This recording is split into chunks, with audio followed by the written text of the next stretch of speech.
नमस्कार साथियों, स्वागत है आप सभी का। तो आज की क्लास आप लोगों के लिए काफ़ी महत्वपूर्ण होने वाली है, क्योंकि आज की क्लास में जो प्रश्न लिए गए हैं वो हिंदी की परीक्षा के लिए काफ़ी ज़्यादा महत्वपूर्ण प्रश्न हैं। तो आप सभी आज की क्लास को ज़रूर देखिएगा, और जो भी विद्यार्थी चैनल पर नए हैं या पहली बार क्लास ले रहे हैं वो चैनल को सब्सक्राइब जरूर कर लें, क्योंकि इसी तरह के महत्वपूर्ण प्रश्न चैनल पर डेली कराए जाते हैं। तो चलिए आज की क्लास को शुरू करते हैं और देखते हैं पहला प्रश्न। तो देखिए, पहला प्रश्न है, राजभाषा आयोग का गठन किस वर्ष हुआ? तो आपको बताना है कि राजभाषा आयोग का गठन किस वर्ष हुआ था। तो यहाँ पर ऑप्शन सी सही हो जाएगा। 7 जून 1955 में राजभाषा आयोग का गठन किया गया था। ध्यान से देख लीजिएगा, क्योंकि यहाँ पर तारीख में गड़बड़ी हो जाती है। 5, 9, 7, 18 दे रखा है, तो यहाँ पर राइट आंसर हो जाएगा 7 जून 1955 को राजभाषा आयोग का गठन किया गया था। अब इसके बाद देखिए नेक्स्ट क्वेश्चन देखते हैं। निम्नलिखित रचनाकारों का सही अनुक्रम है। तो देखिए, इसी तरह के प्रश्न आपसे परीक्षा में पूछे जाएंगे। निम्नलिखित रचनाकारों का सही अनुक्रम आपको बताना है। ऑप्शन दिए गए हैं जयशंकर प्रसाद, सुमित्रा नंदन पंत, सूर्यकांत त्रिपाठी निराला और महादेवी वर्मा। आप जन्म वर्ष के आधार पर भी इस प्रश्न को कर सकते हैं। तो देखिए, जयशंकर प्रसाद का जन्म मैं आपको बता दूं कब हुआ था, 1889 में। इसके बाद अगर बात की जाए सूर्यकांत त्रिपाठी निराला की, तो 1899 में उनका जन्म हुआ था। सुमित्रा नंदन पंत की बात की जाए तो सन 1900 में उनका जन्म हुआ था। और महादेवी वर्मा जी का जो जन्म है सन 1907 में हुआ था। तो इस प्रश्न का जो सही उत्तर हो जाएगा ऑप्शन सी।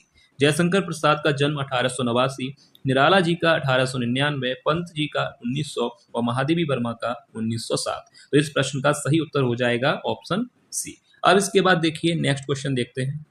अखिल भारतीय हिंदी संस्था संघ की स्थापना किसने की थी? अखिल भारतीय हिंदी संस्था संघ की स्थापना किसने की थी? परीक्षा के लिए इंपोर्टेंट प्रश्न है। विकल्प देखिए, महाराष्ट्र सरकार ने, मध्य प्रदेश सरकार ने, भारत सरकार ने या आंध्र प्रदेश सरकार ने। तो देखिए, अखिल भारतीय हिंदी संस्था संघ की जो स्थापना की थी भारत सरकार ने की थी। तो ऑप्शन यहाँ पर सी सही हो जाएगा। ठीक है, याद रखिएगा, अखिल भारतीय हिंदी संस्था संघ की स्थापना भारत सरकार के द्वारा की गई थी। अब इसके बाद देखिए नेक्स्ट क्वेश्चन देखते हैं। अमृतलाल नागर ने किस उपन्यास में बूंद को व्यष्टि और समुद्र को समष्टि के रूप में प्रस्तुत किया है? विकल्प दिए गए हैं, पत्थर अलपत्थर, बूंद और समुद्र, टूटा टी सेट या विश्वास का बल। तो देखिए, अमृतलाल नागर जी ने इस उपन्यास में बूंद को व्यष्टि और समुद्र को समष्टि के रूप में प्रस्तुत किया है। तो इस प्रश्न का सही उत्तर हो जाएगा ऑप्शन बी, बूंद और समुद्र। इस रचना के, इस उपन्यास के लेखक अमृतलाल नागर जी हैं, याद रखिएगा। और इस प्रश्न का भी सही उत्तर ऑप्शन बी हो जाएगा। ये भी प्रश्न आपकी परीक्षा के लिए काफी महत्वपूर्ण प्रश्न है। अब इसके बाद देखिए नेक्स्ट क्वेश्चन देखते हैं। रसिक संप्रदाय के प्रवर्तक हैं। तो देखिए, ये भी प्रश्न काफी महत्वपूर्ण प्रश्न है आपकी परीक्षा के लिए कि रसिक संप्रदाय के प्रवर्तक कौन हैं? रामचरण दास हैं, हित हरिवंश, जीवाराम या अग्रदास। तो ध्यान से देख लीजिएगा, रसिक संप्रदाय के प्रवर्तक हैं अग्रदास। ऑप्शन डी यहाँ पर सही आंसर होगा। रसिक संप्रदाय के प्रवर्तक या संस्थापक आपसे पूछा जाए तो क्या आंसर होगा? अग्रदास। ठीक है, ध्यान से देख लीजिए। अब इसके बाद नेक्स्ट क्वेश्चन देखते हैं। ज्ञान बोध के रचनाकार हैं। तो आपको बताना है कि ज्ञान बोध कृति या रचना के लेखक कौन हैं? कबीरदास हैं, दादू हैं, मलुकदास या श्रीचंद। तो देखिए, ज्ञान बोध रचना को किसने लिखा है? तो यहाँ पर इस प्रश्न का सही उत्तर हो जाएगा मलुकदास ने। ज्ञान बोध के लेखक आपसे पूछा जाए तो राइट आंसर होगा मलुकदास, ज्ञान बोध कृति रचना के लेखक हैं। अब इसके बाद नेक्स्ट क्वेश्चन देखते हैं। हिंदी साहित्य सम्मेलन के प्रथम अध्यक्ष कौन थे? तो आपको बताना है कि हिंदी साहित्य सम्मेलन के पहले अध्यक्ष कौन थे? शुक्ल जी थे, मदन मोहन मालवीय, श्याम सुंदर दास या हजारी प्रसाद द्विवेदी। तो देखिए, ये भी प्रश्न आपकी परीक्षा के लिए काफी महत्वपूर्ण प्रश्न है।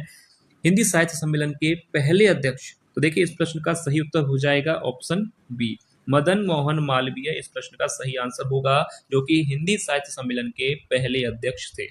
ठीक है, ऐसे ही प्रश्न आपसे परीक्षा में पूछे जाएंगे। और मैंने वीडियो के स्टार्टिंग में ही आपसे कहा था कि आज के जो प्रश्न है वो हिंदी की सभी परीक्षाओं के लिए काफी उपयोगी हैं, तो आप लोग एंड तक जरूर देखिएगा। अब इसके बाद देखिए नेक्स्ट क्वेश्चन देखते हैं। भारतीय पुनर्जागरण का जन्मदाता माना जाता है आचार्य रामचंद्र शुक्ल को, मदन मोहन मालवीय, राजा राम मोहन राय, भारतेंदु हरिश्चंद्र। तो देखिए, भारतीय पुनर्जागरण का जन्मदाता किसे माना जाता है? सरल प्रश्न है, यहाँ पर सही हो जाएगा ऑप्शन सी, राजा राम मोहन राय को।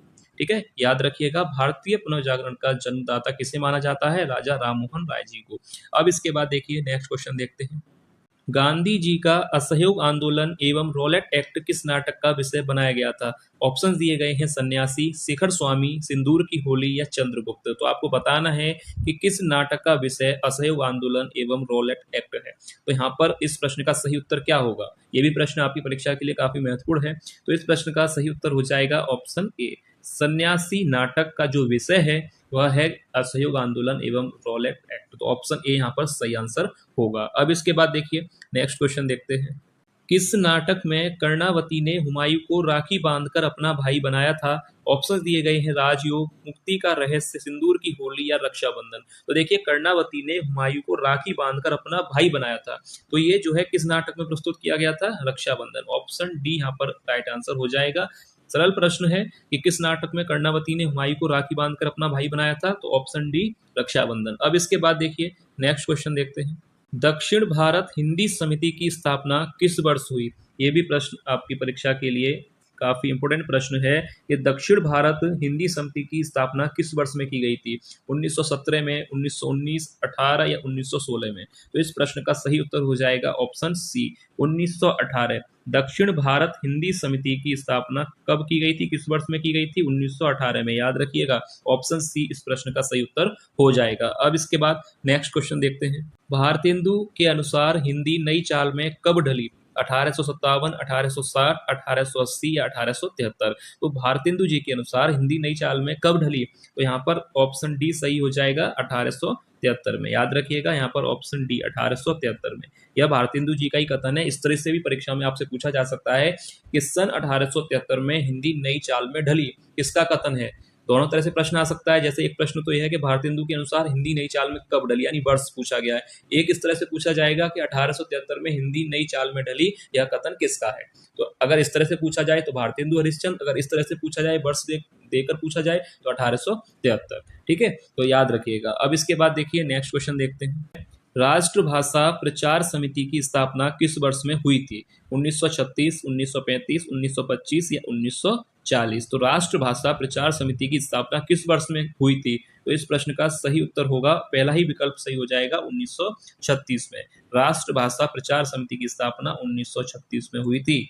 याद रखिएगा ऐसे ही प्रश्न जो है परीक्षा के लिए काफी महत्वपूर्ण होते हैं और हिंदी की परीक्षा में ऐसे ही प्रश्न आने के चांसेस काफी होते हैं। राष्ट्रभाषा प्रचार समिति की स्थापना आपसे पूछा जाए कि किस वर्ष में हुई थी, तो 1936 में। अब इसके बाद देखिए नेक्स्ट क्वेश्चन देखते हैं।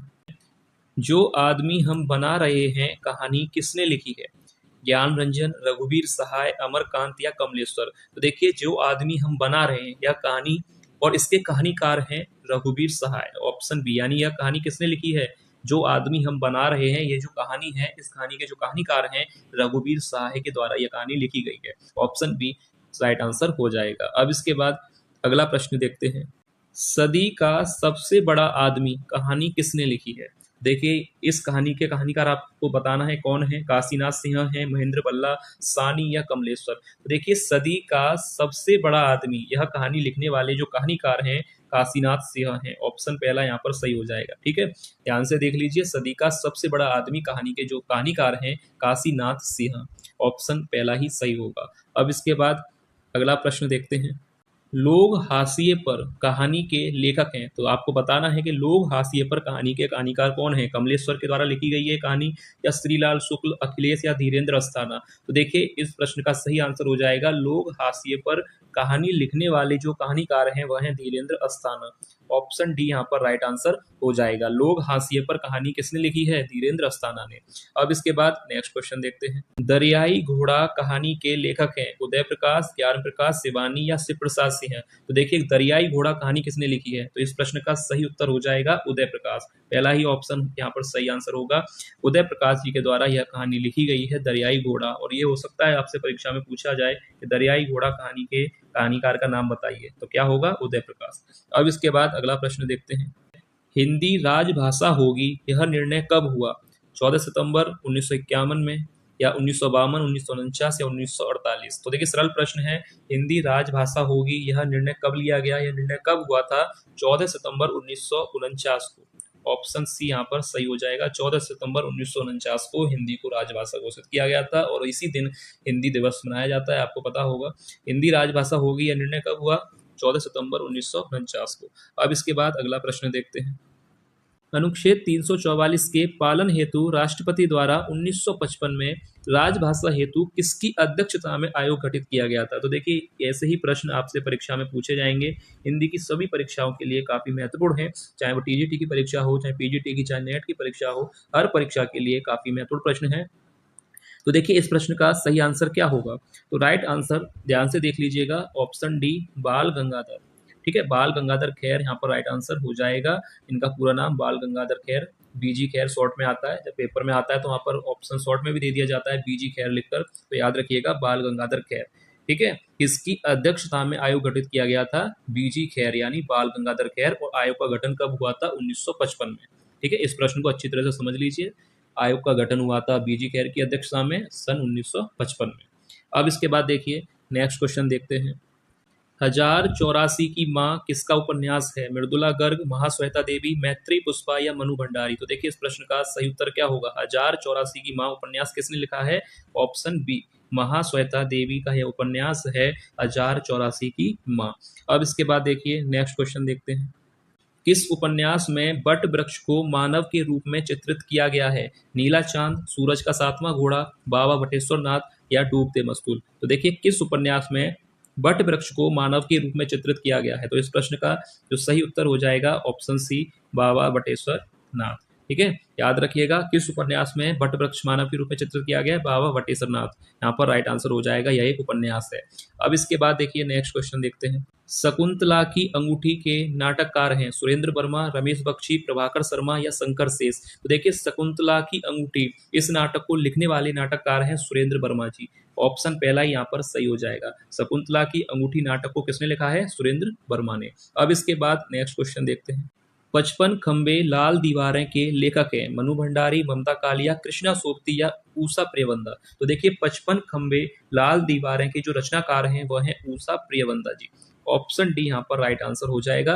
ध्यान से देख लीजिए, 55 खंबे लाल दीवारें रचना के जो लेखिका हैं वह है ऊषा प्रियवंदा। तो यहाँ पर राइट आंसर हो जाएगा ऑप्शन डी। अब इसके बाद देखिए नेक्स्ट क्वेश्चन देखते हैं। आंसू काव्य किस वर्ष प्रकाशित हुआ? 1930 में, 1928, 25 या 1914 में? तो देखिए पहले मैं आपको बता दूं कि आंसू जो है रचना किसकी है? जयशंकर प्रसाद की। जयशंकर प्रसाद एक छायावादी कवि है, छायावाद युग के कवि हैं जयशंकर प्रसाद, उनकी यह रचना है। और इस रचना का जो प्रकाशन है वह 1925 में प्रकाशित हुई थी, ये भी याद रखिएगा 1925 में। आंसू रचना जो है जयशंकर प्रसाद लेखक हैं, जयशंकर प्रसाद छायावादी कवि हैं, और इस आंसू रचना का जो प्रकाशन है वह सन 1925 ईस्वी में हुआ था। ठीक है, याद रखिएगा। अब इसके बाद नेक्स्ट क्वेश्चन देखते हैं। छायावाद के प्रमुख कवि हैं सूरदास, मीराबाई, मैथिली शरण गुप्त या जयशंकर प्रसाद? देखिए छायावाद के प्रमुख कवि कौन हैं? तो यहाँ पर इस प्रश्न का सरल प्रश्न है, राइट आंसर डी हो जाएगा। जयशंकर प्रसाद आप जानते हैं छायावाद के कवि हैं, यहाँ पर राइट आंसर हो जाएगा ऑप्शन डी। अब देखिए आगे प्रश्न देखते हैं। कौरवी का अन्य नाम है खड़ी बोली, हरियाणवी, ब्रजभाषा या बुंदेली? तो देखिए कौरवी को किसी अन्य नाम से भी जाना जाता है, तो वह नाम क्या है? तो यहाँ पर ऑप्शन ए सही हो जाएगा, खड़ी बोली। कौरवी को खड़ी बोली भी कहा जाता है। अब इसके बाद अगला प्रश्न देखते हैं। दोनों ओर प्रेम पलता है काव्य पंक्ति के रचनाकार आपको बताना है कौन है? दोनों ओर प्रेम पलता है, तो इस काव्य पंक्ति के लेखक कौन है? निराला जी हैं, मैथिली शरण गुप्त हैं, तुलसीदास जी हैं या महादेवी वर्मा है? देखिए इस प्रश्न का सही उत्तर हो जाएगा दोनों ओर प्रेम पलता है। इस काव्य पंक्ति के जो रचनाकार हैं या लेखक हैं तो वह हैं, याद रखिएगा, मैथिली शरण गुप्त। ऑप्शन बी यहाँ पर राइट आंसर हो जाएगा। अब इसके बाद आगे यहाँ पर प्रश्न दिया गया है। बीन भी हूँ मैं तुम्हारी रागनी भी हूँ काव्य पंक्ति के लेखक आपको बताना है। निराला हैं, मैथिली शरण गुप्त हैं, तुलसीदास हैं या महादेवी वर्मा? तो देखिए बीन भी हूँ मैं और तुम्हारी रागनी भी हूँ, इस काव्य पंक्ति के जो लेखक हैं या लेखिका हैं वह है महादेवी वर्मा। ऑप्शन डी यहाँ पर राइट आंसर हो जाएगा। पंक्ति ध्यान से पढ़ लीजिए कि बीन भी हूँ मैं तुम्हारी रागनी भी हूँ, इस काव्य पंक्ति को लिखने वाली लेखिका है महादेवी वर्मा जी। अब इसके बाद देखिए नेक्स्ट क्वेश्चन देखते हैं। हित सरिस धर्म नहीं भाई काव्य पंक्ति के लेखक आपको बताना है कि परहित सरिस धर्म नहीं भाई काव्य पंक्ति जो है किसने लिखी है? निराला जी ने, मैथिली शरण गुप्त ने, तुलसीदास ने या महादेवी वर्मा ने? तो यहाँ पर राइट आंसर हो जाएगा ऑप्शन सी। यह पंक्ति काव्य पंक्ति किसकी है? तुलसीदास जी द्वारा लिखित है कि परहित सरिस धर्म नहीं भाई। यह काव्य पंक्ति को लिखने वाले लेखक हैं तुलसीदास जी। अब इसके बाद देखिए नेक्स्ट क्वेश्चन देखते हैं। सीलवती सुरेंद्र वर्मा के किस नाटक की पात्र है? सेतुबंध, सूर्य की अंतिम।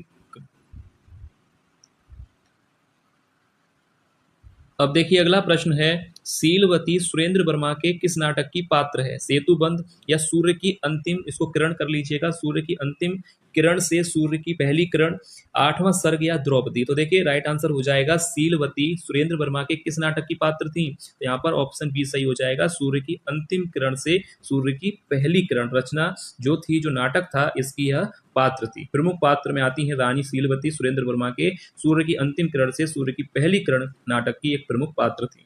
अब इसके बाद अगला प्रश्न देखते हैं, वेद में बखानी तीन लोकन की ठकुरानी, इस पंक्ति के लेखक आपको बताना है कि वेद में बखानी तीन लोकन की ठकुरानी।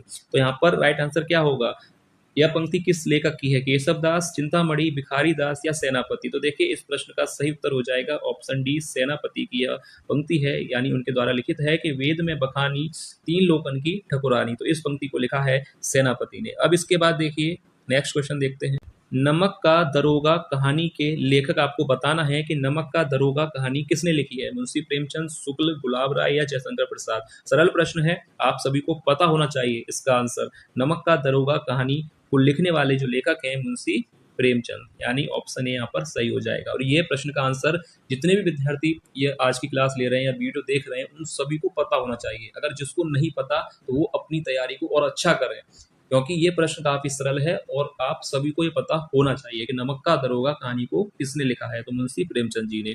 अब इसके बाद देखिए नेक्स्ट क्वेश्चन देखते हैं, लिपि किसे कहते हैं? बोलने की तरकीब को, चित्रों को या लिखित ध्वनि संकेत को या अंकित करने को? लिपि किसे कहा जाता है? ये प्रश्न आपकी परीक्षा में हो सकता है इस बार पूछा जाए कि लिपि किसे कहते हैं। तो देखिए इस प्रश्न का आंसर हो जाएगा ऑप्शन सी, लिखित ध्वनि संकेतों को लिपि कहा जाता है। ठीक है, लिपि किसे कहते हैं? लिखित ध्वनि संकेतों को लिपि कहते हैं। ऑप्शन सी यहाँ पर सही आंसर होगा। अब इसके बाद नेक्स्ट क्वेश्चन देखते हैं, राजा सूरजमल की वीरता का गान करने वाला काव्य है? शिवा बावनी, सुजान हित, सूरज सिंह या सुजान चरित्र? तो देखिए सूरजमल की वीरता का गान करने वाला काव्य है सुजान चरित्र। यहाँ पर ऑप्शन डी राइट आंसर हो जाएगा। ठीक है, राजा सूरजमल की वीरता का गान करने वाला काव्य कौन सा है? सुजान चरित्र। अब इसके बाद देखिए नेक्स्ट क्वेश्चन देखते हैं, लक्ष्मी नारायण मिश्र का पहला नाटक कौन सा है? नाग यज्ञ, सिंदूर की होली, अशोक या चक्रव्यूह? लक्ष्मी नारायण मिश्र का पहला नाटक है अशोक। ऑप्शन सी यहाँ पर राइट आंसर